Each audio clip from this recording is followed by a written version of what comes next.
Buenos días, amigos. Nuevamente estoy aquí desde la Ciudad de México y hoy en la segunda entrega de esta serie de episodios sobre la creencia en la resurrección en la religión de Israel.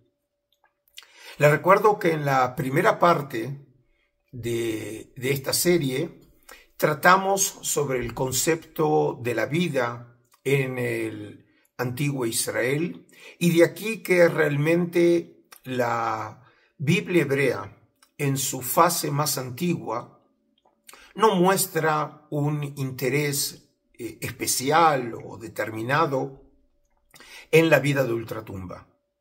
La Biblia hebrea conoce sobre una existencia de carácter fantasmagórica por parte de los espíritus de los muertos, como lo conocemos en la historia excepcional de Saúl con el espíritu de Samuel por medio de una nigromante, la pitonisa de Endor. Pero más allá de ello, realmente la Biblia hebrea no hace ninguna referencia o desarrolla el tema del inframundo o de lo que sucede después de la muerte. Esta situación va a cambiar de manera radical con lo que llamamos la época intertestamentaria, o también conocida como la época del Segundo Templo, es decir, esa nueva fase de evolución de la civilización judía a partir de la segunda mitad del siglo VI antes de nuestra era, iba a continuar por el término de más o menos unos 700 años, hasta las primeras décadas del siglo II de nuestra era.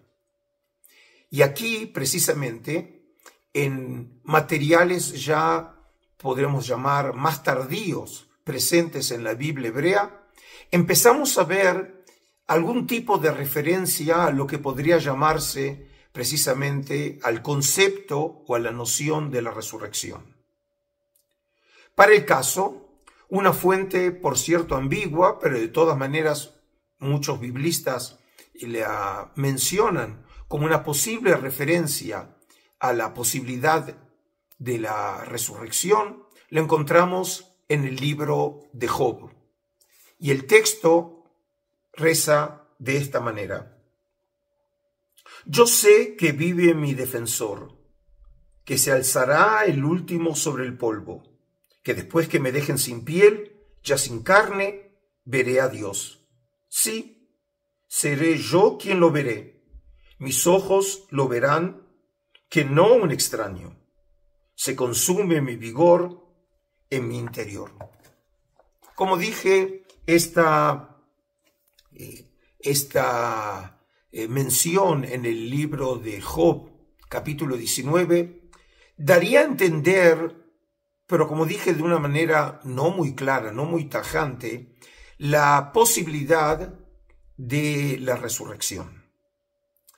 El caso es diferente en otra referencia, que en este caso por lo menos parecería ser mucho más clara, y la encontramos en el libro de Isaías, capítulo 26. Pero aquí tengo que hacer una referencia.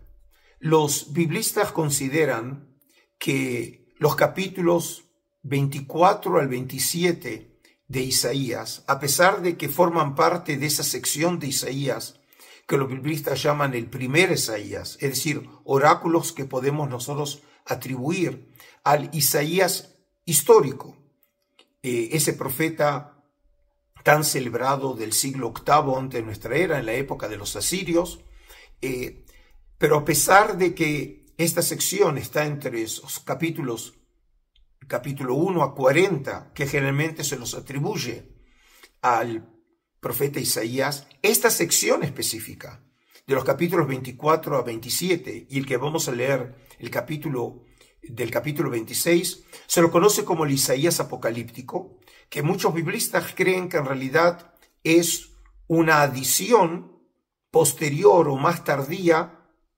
al profeta Isaías, o las palabras del profeta Isaías. Y en este sentido, entonces, podemos decir que esta sección precisamente se adecuaría bien a este hecho que el tema de la resurrección empieza a ser relevante en el horizonte religioso de Israel en la época del Segundo Templo.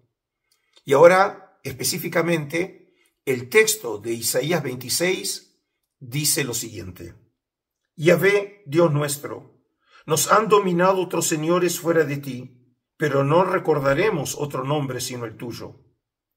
Los muertos no vivirán, las sombras no se levantarán, pues los has castigado, los has exterminado y has borrado todo recuerdo de ellos. Y luego entonces el texto continúa diciendo: revivirán tus muertos, tus cadáveres resurgirán, despertarán y darán gritos de júbilo los moradores del polvo, porque el rocío luminoso es tu rocío, y la tierra echará de su seno las sombras. Es decir que en este caso, a diferencia de todos los otros textos hasta ahora leídos de la Biblia hebrea, el oráculo parecería aludir precisamente a esta posibilidad de la resurrección. Sin embargo, aquí la resurrección no aparece en un contexto, por ejemplo, de premio y castigo, es decir, la resurrección sería una manera por parte de Dios de premiar a los justos. Y este elemento, que es fundamental en cuanto a la doctrina de la resurrección en Israel, sí aparece, y en este caso por primera vez, en un texto de la Biblia hebrea, pero que podemos decir que es representativo del judaísmo intertestamentario, y es el libro de Daniel.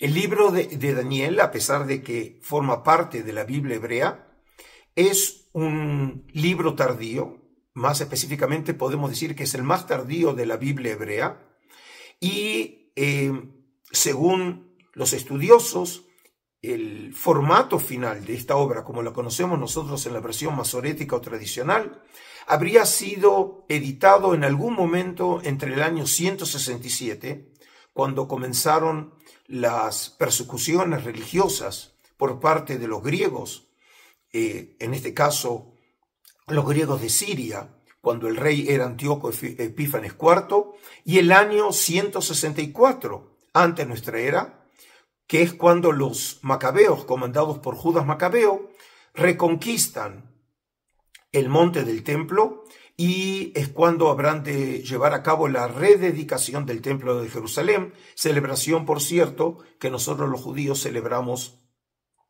en ocasión de la festividad de Hanukkah. Y es en este contexto, precisamente del libro de Daniel, como dije, la obra más tardía que se encuentra en el canon bíblico, y desde el punto de vista literario la única obra de carácter apocalíptico que aparece en la colección bíblica, en el capítulo 12 reza lo siguiente: en aquel tiempo surgirá Miguel, el gran príncipe, que defiende a los hijos de tu pueblo. ¿Será aquel un tiempo de angustia como no habrá habido hasta entonces otro desde que existen las naciones? En aquel tiempo se salvará tu pueblo, todos los que se encuentren inscritos en el libro. Es decir, como vemos en este texto, claramente hace alusión a los tiempos de angustia, que sería una referencia precisamente a las persecuciones religiosas que habían sufrido los judíos, que por primera vez en la historia eran perseguidos por razones religiosas. Y entonces, poniendo el énfasis en esta situación de crisis, el texto continúa diciendo lo siguiente: muchos de los que duermen en el polvo de la tierra se despertarán, unos para la vida eterna, otros para el oprobio, para el horror eterno.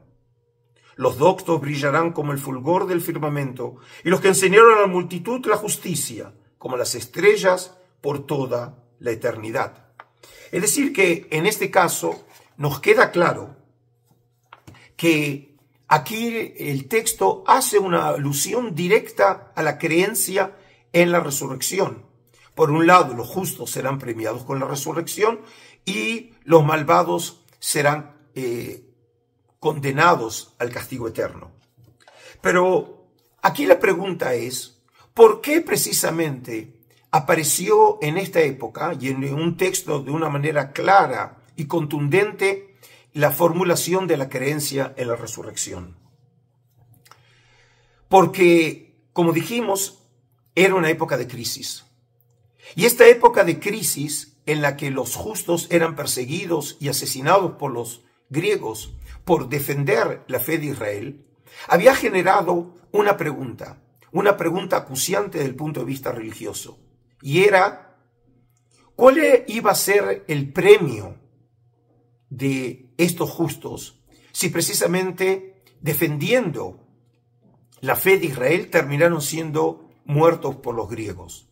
¿Acaso realmente la doctrina de premio y castigo, que es tan central en la teología del Deuteronomio, ese quinto libro del Pentateuco de Moisés, acaso ya no tiene vigencia?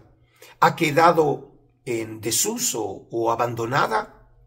Por eso, precisamente, según parecería ser, en busca de esa respuesta que necesitaban recibir los piadosos judíos, la creencia de la resurrección habría sido precisamente la manera de solucionar este entuerto teológico. Es decir, el premio no iba a ser en esta vida, porque obviamente fueron perseguidos y asesinados por los griegos, pero habrían de merecer en premio precisamente la bendición de la resurrección.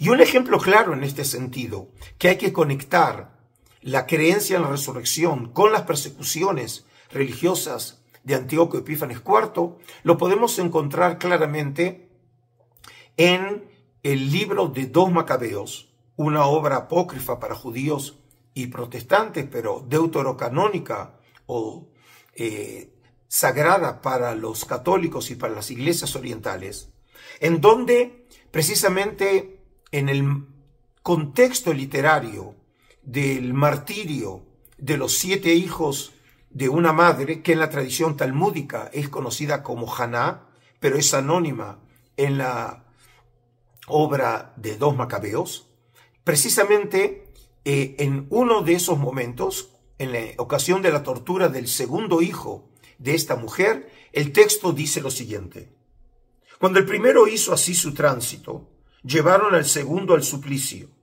y después de arrancarle la piel de la cabeza con los cabellos, le preguntaban: ¿vas a comer antes de que tu cuerpo sea torturado miembro a miembro? El texto alude aquí a la exigencia por parte de los griegos de que en este caso los hijos de esta mujer comieran puerco.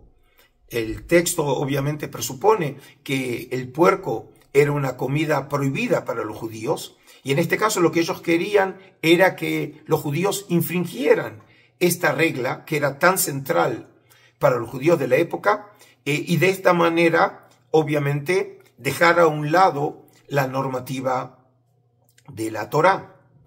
Y fíjense cuál fue la respuesta de este hijo. Él, respondiendo en su lenguaje patrio, dijo: no, por ello también éste sufrió a su vez la tortura como el primero.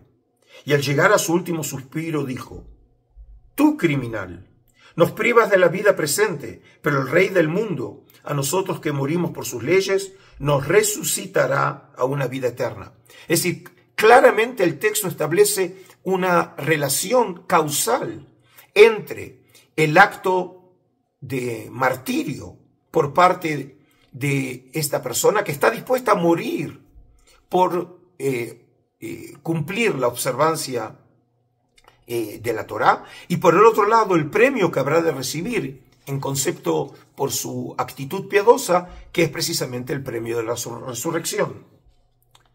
Este mismo tema vuelve a aparecer en un texto de la literatura apócrifa judía llamado Testamento de Job, probablemente una obra compuesta en Alejandría, la conocemos nosotros en griego, y esta obra es una versión parafrástica o desarrollada o ampliada del libro de Job. Y como bien saben, el libro de Job el tema central, es el tema de la justicia.